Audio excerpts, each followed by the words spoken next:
I walked into the lobby with my shoulders still tight from a 14-hour day, boots scuffed from running supply runs and checking units, coat half zipped because I hadn't eaten since breakfast. The place looked straight out of a luxury brochure now, stone fireplace lit, pendant lights casting warm shadows on the reclaimed wood beams, clean lines, modern finishes, everything exactly how I envisioned it. Because I made it that way. 8 months of blood, sweat, and spreadsheets. And then my mom said the words that cracked through it all. Ryan's going to be CEO. Just like that. Like she was announcing the weather, like I was some outside consultant who'd finished his contract. I actually laughed, just once. But it echoed through the damn lobby like a gunshot. What do you mean Ryan will be CEO? She didn't flinch. Just gave me that little wave. Same one she used when I begged for more ice cream as a kid. Like this wasn't a real conversation. You're too detail-oriented, Cole. Ryan sees the big picture, big picture? I swallowed the heat crawling up my neck. She said it like I didn't just rebuild this place from the ground up. And speak of the devil, here comes Ryan, strolling in like he owned the damn world, hands buried in his hoodie pockets like he hadn't ghosted for most of the year. Come on, man, he said, grinning like we were still teenagers playing video games in the rec room. You're good at the day-to-day stuff. Let me handle the vision. Right. I looked at him, then back at her. My fists weren't clenched, but they might as well have been. I'd missed birthdays, burned through savings, skipped every social event for the last 8 months, so I could keep this place alive. And now they wanted to hand it over to the guy who spent most of the year networking in Denver, which, let's be real, meant sleeping on couches and posting motivational crap on Instagram. I stepped forward. My voice wasn't loud, but it was steady. I'm the one who kept this place from going under. Ryan hasn't earned this. My mom raised a hand like she was cutting off a toddler mid-tantrum. Cole, this isn't about who worked more. It's about long-term leadership. That's when I almost lost it. Almost. But instead, I just turned toward the front doors, my boots hitting the new slate floor I picked out myself. Before listening, share which city or country you're watching from. I didn't say another word. I just walked straight out into the cold mountain air. I didn't drive far. Just parked halfway up the ridge behind the maintenance shed, where the staff takes smoke breaks and the Wi-Fi barely works. I killed the engine and just sat there, fingers still cold from walking out without gloves. I rewind because maybe you need the full picture. Pinecrest Lodge wasn't just a family business. It was the family. My grandparents broke ground in 1973 with nothing but a loan from a local bank and way too much optimism. I grew up inside those walls, learned to patch drywall before I learned algebra, changed out rusted pipes with Dad on Saturdays. On weekdays, Mom showed me how to balance the ledger and rebook guests when the computer system glitched out. That lodge raised me. Ryan, different story. While I was plunging toilets and learning how to talk down angry guests during power outages, Ryan was in the terrain park trying to land backflips. Changed his college major 3 times, business, film, then something called digital strategy, whatever that means. Spent a year chasing YouTube clout with a GoPro and a drone he crashed into a pine tree. His idea of hard work was editing ski montages until 3 in the morning. Me? I took the straight road. Studied hospitality management, graduated on time, and climbed every rung the old school way. Worked front desk at a Hilton, ran housekeeping at a resort in Tahoe, then landed director of operations at a high-end hotel group in Dallas. I had a real title, a team, a life. Then the phone rang. It was my dad, and I'll never forget how small his voice sounded. We're gonna lose the lodge, Cole. No sugarcoating, no pride, just panic, just fear. I didn't even pack up. Sold my truck that weekend, broke my lease with a penalty, and cashed out half my retirement. Gone, just like that. I flew home and hit the ground running, because that's what you do when family calls. Or at least, that's what I do. Ryan, he was working on partnerships in Denver. Translation, he was DJing birthday parties for drunk realtors and crashing rent-free at his buddy Trevor's apartment. Said he was building connections. Only thing he built was a playlist and a hangover. He didn't show up to the first meeting I held with the staff. Didn't return emails about the budget. Would breeze in once in a while, slap a few backs, pitch some half-baked branding idea, then disappear again before dinner. Mom kept saying, "He's just wired differently, Cole." Yeah, wired to avoid anything that smells like real work. What burned me wasn't just that I came home to save the business. It was that I left something real behind to do it. My job, my girlfriend, my apartment, gone. And no one asked me to. I just did it because I thought we all cared about this place the same way. Spoiler, we didn't.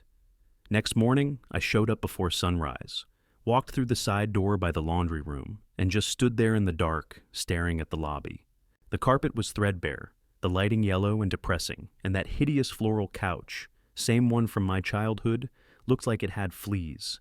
And that was just the lobby. The rooms? Don't get me started. Tube TVs, water-stained ceilings, broken thermostats, and comforters that smelled like basement.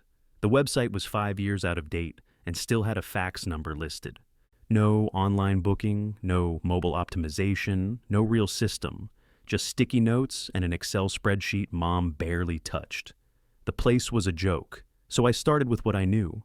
Got us a new reservation platform, clean, easy to use, mobile-friendly. Trained the front desk staff on how to not sound like robots. Fired the ones who rolled their eyes at guests. Hired younger folks who actually smiled when they talked. Ripped out that nasty couch myself.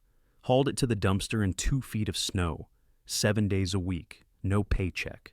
Just coffee, cold pizza, and the kind of stubborn energy that kicks in when your pride's on the line. I rewrote every guest email, updated all our listings, made sure we were active on TripAdvisor, Yelp, everything. I worked the front desk during ski season, cleaned rooms when housekeeping was short, sat through plumbing repairs and vendor meetings with my laptop open, still sending follow-ups to travel blogs and Instagrammers. And slowly, it started to change. Bookings went up, first just a trickle, then a real jump. Reviews stopped saying things like, "Smells like grandma's basement." We got a feature in Mountain Stay Weekly, a winter travel magazine I had contacts at from my Dallas days. Locals started swinging by the bar again. We even got a few weddings booked for spring. Staff morale climbed. You could feel it. Less clock watching, more problem solving. We weren't coasting anymore. We were building something, and guests noticed. And Ryan, he started showing up again. Once a month maybe, would breeze in wearing some overpriced hoodie, lean against the front desk, and say things like, "I've been thinking, what if we turned the sauna into a VR gaming space?" I swear to God, I thought he was joking, but he wasn't. He even made a mood board. Meanwhile, Mom and Dad acted like he'd just reinvented the wheel because he convinced an event planner from Boulder to do a site visit. That woman stayed for 2 hours, didn't book anything, and left with a free gift basket Ryan forgot to remove the price tags from. Still, they called it a huge step. I had one-on-one meetings with every department head, launched a loyalty program, cross-promoted with local businesses, got our average nightly rate up 20% without losing guests. Some nights, I'd stay so late I'd fall asleep on the office couch with spreadsheets open and a cold burger in my lap. Wake up, wipe the mustard off my shirt, and do it all again. And they still couldn't see it. The next blow came fast. 2 weeks after Ryan's vibe check meeting, I walked into the back office and found Marie crying into a paper towel behind the supply shelf. I froze. What happened? She wiped her eyes and stood up straight like she hadn't just been gutted. Ryan let me go, said I refused to adapt to his scheduling app. I stared at her. Marie had been with us 15 years. She'd trained every housekeeper we ever had. She ran that department like a drill sergeant, but still brought in cupcakes on people's birthdays. "You're joking," I said. She shook her head, voice tight. Said I wasn't tech forward. I walked straight into the manager's office, shoved open the door, and found Ryan lounging behind Dad's desk like he was running a Silicon Valley startup. "You fired Marie?" I asked. He didn't even look up from his phone. "She wasn't following the new process. Everyone else is adapting." "No, they're not," I snapped. "Because your app doesn't work. It double books shifts and crashes every other day. You nearly left us screwed on a 30-room turnover because no one knew when they were working." He shrugged. "We need to evolve, man." I laughed once. Short. Cold. "She is the system. You're trying to replace the engine while it's still running. She's resistant to change. And you're allergic to actual work." He finally looked up. "Dude, relax." It's just housekeeping. My jaw clenched so hard I thought I'd crack a tooth. I turned around, walked out, found Marie, and told her she didn't deserve this. Not on my watch. Then I pulled every single report I had. Guest feedback, occupancy charts, labor cost comparisons, 5-star reviews, and stormed into the main office where Mom and Dad were meeting. Mom looked up from her laptop. "Cole," I dropped the binder on the desk. "He's gutting this place one dumb decision at a time." She gave me that practiced, patient smile.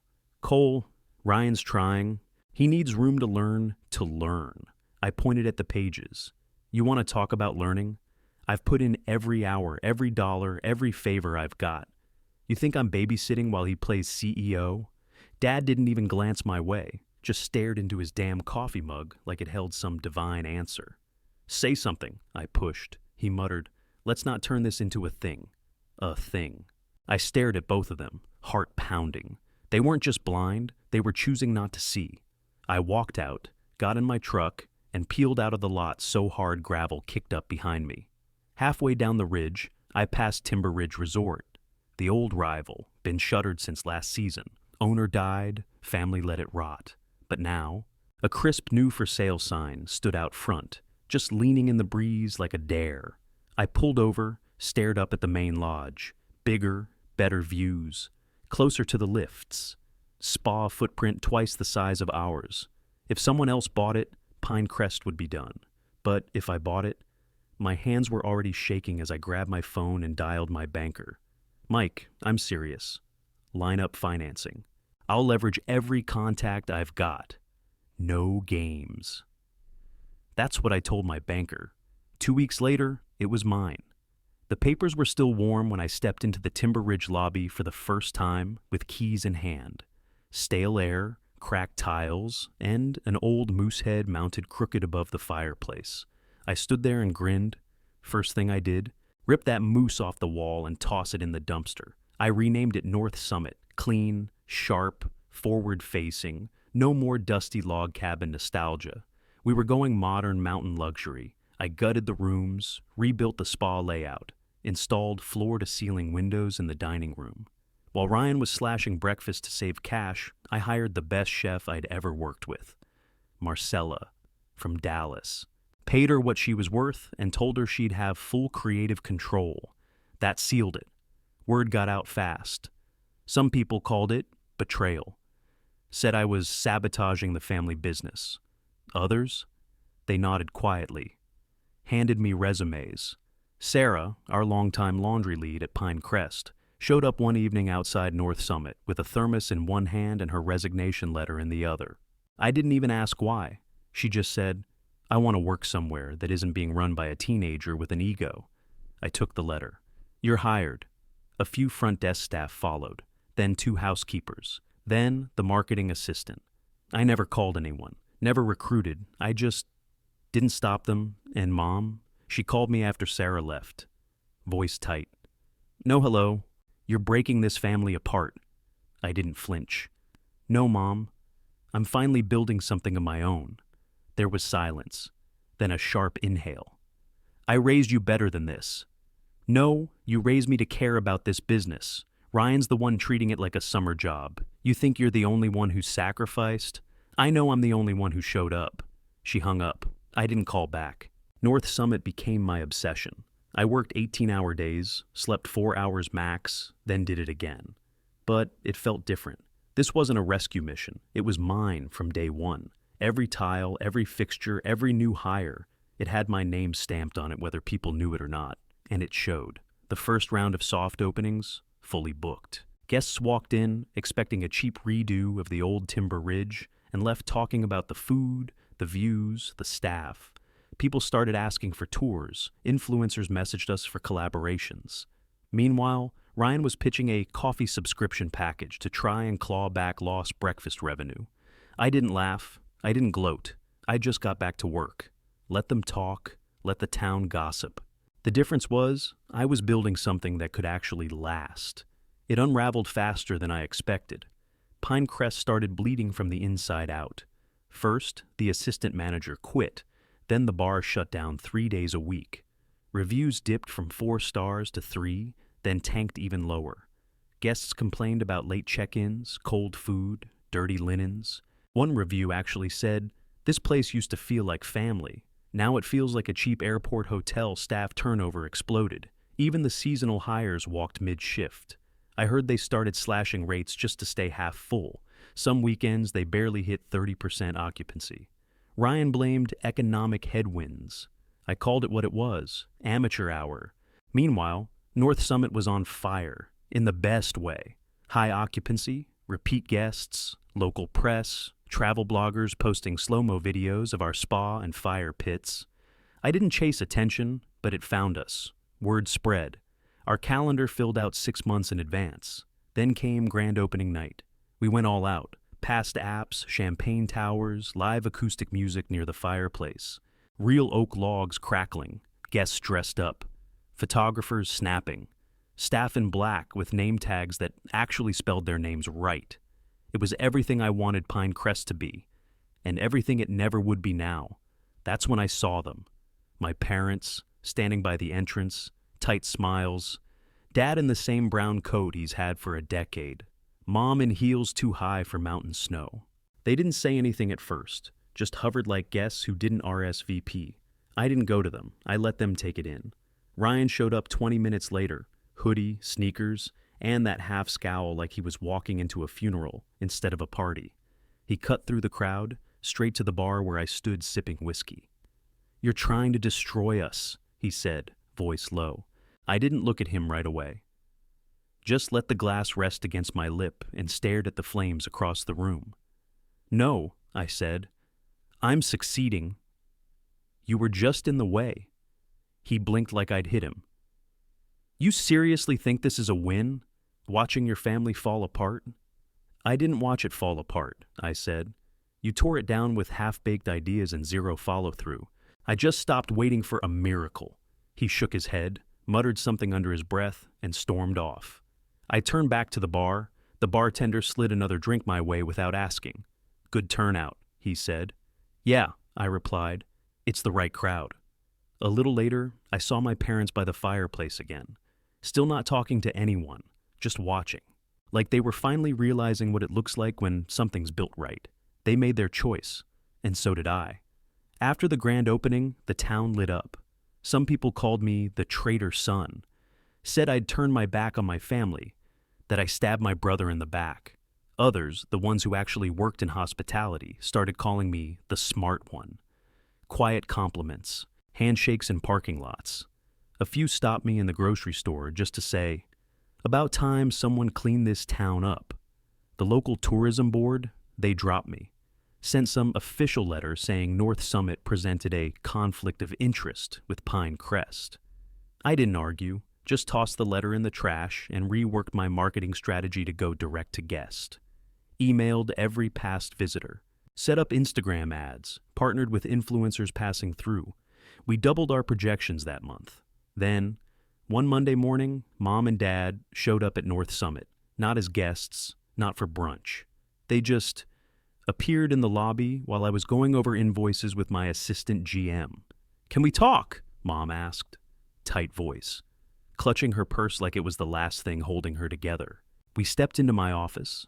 They didn't sit. Dad looked tired, not just physically, worn down in that quiet, soul-deep way.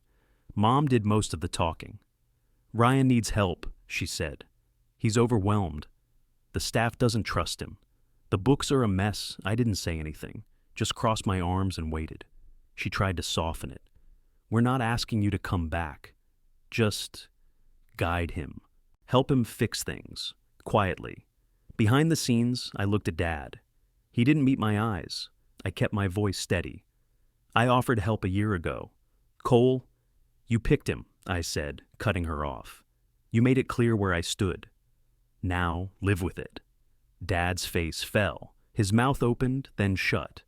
He looked at the floor. That hurt more than I wanted to admit. But I didn't budge. "You want me to fix what he ruined without the title, without the respect, without the authority. That's not help. That's a cover-up." Mom's eyes welled. "He's your brother." I nodded once. "And I'm your son."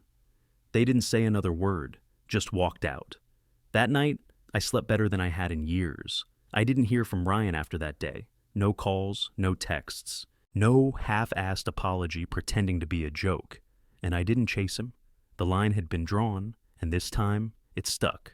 A few weeks later, North Summit got nominated for Best New Boutique Lodge at the Regional Hospitality Awards. I didn't think much of it. Figured it was one of those good effort nods they hand out to keep the upstarts happy. Then we won. I stood on stage in a packed ballroom at the Grandview Hotel, trophy in one hand, the spotlight hot on my back. I scanned the crowd and saw my parents near the back, sitting at a corner table. Mom had her hands clasped tight in her lap. Dad looked like he wasn't sure if he was proud or pissed. Ryan wasn't there, not that I expected him to be. I cleared my throat, leaned into the mic. I want to thank the people who showed up when it wasn't easy. This wasn't just a project, it was a full-on resurrection. And the team I have, they didn't just believe in it, they built it. The crowd clapped. I kept it short. No big speech, just a nod to the past without naming names. Anyone who knew the backstory didn't need me to spell it out. Afterward, a journalist caught me near the bar. Local guy, notepad in one hand, glass of Cabernet in the other. "What do you think made North Summit stand out?" he asked. I didn't pause. "Sometimes," I said, "being underestimated is the best advantage a man can have." He raised his eyebrows and scribbled it down. That line ended up in the article, bolded, pulled as a quote, right next to a write-up roasting Pine Crest for declining service quality and unsteady leadership. Same page, same column, side by side. I didn't smile when I read it. I just folded the paper, set it down on my desk, and went back to work. After the article dropped, something shifted, not in the headlines, in me. I stopped justifying myself, stopped explaining decisions to people who never backed me when it counted. If someone didn't get it by now, they never would. And I finally stopped caring. The team at North Summit, they got it. Every single one of them. They were there for the gut jobs, the broken heaters, the snowstorms, where we ran out of salt and still showed up smiling for guests. We built this thing side by side. No handouts, no shortcuts, just work. They weren't employees anymore. They were family. We started hosting local events, wine tastings, trivia nights, small weddings. Partnered with the food bank for donation drives, built real ties with the community. The same town that once whispered behind my back now asked if they could use our lodge for fundraisers. Even people who used to judge me started showing up again. Old friends I hadn't talked to in years. One by one, they came through the lobby, said they heard good things, asked how I pulled it off. Some apologized, others just nodded like they finally saw what I'd been trying to do all along. I didn't need the validation, but yeah, it felt good. My mornings became ritual. Walk through the lobby before sunrise, smell the fresh coffee from the bar, hear the low murmur of early guests chatting about their ski plans. Look out at the mountain through those big glass doors and feel the cold air push against the heat inside.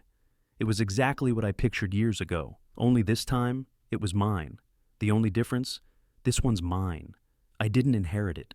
I didn't wait around for someone to hand me the keys. I earned every brick of it. Every dollar, every inch, every bit of trust.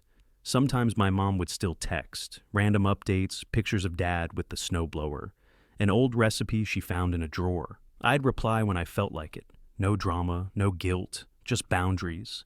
And that itch, the one I used to have to prove myself to them, it was gone. I don't miss their approval. I just wish it hadn't taken me this long to stop chasing it. 3 weeks after the award, my parents invited me over for dinner. Just the three of us. No grandkids, no neighbors, no buffer. I went. Not because I was hoping for anything, but because I was curious. The vibe was off the second I walked in. The kitchen smelled like roast chicken, same as always, but Mom's smile didn't quite reach her eyes. Dad stayed quiet, eyes flicking between us like he didn't want to be the first to speak. We sat, we ate. They asked surface-level questions. How's business? How's staffing? How's the weather up on the ridge? Then Mom cleared her throat and set her fork down. "We're proud of you," she said. "North Summit is remarkable." I nodded once. "Thanks." Silence stretched. Driving home, something snapped into place. Not anger, just a clean break. Like closing the cover on a book I'd read too many times. In the weeks that followed, I stopped over-explaining anything to anyone.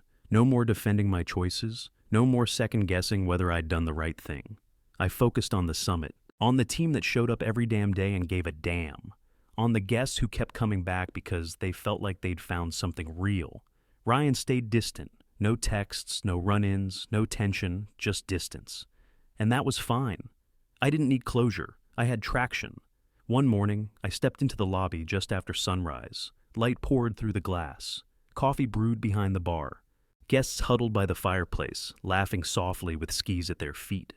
My staff moved through the space like they belonged there because they did.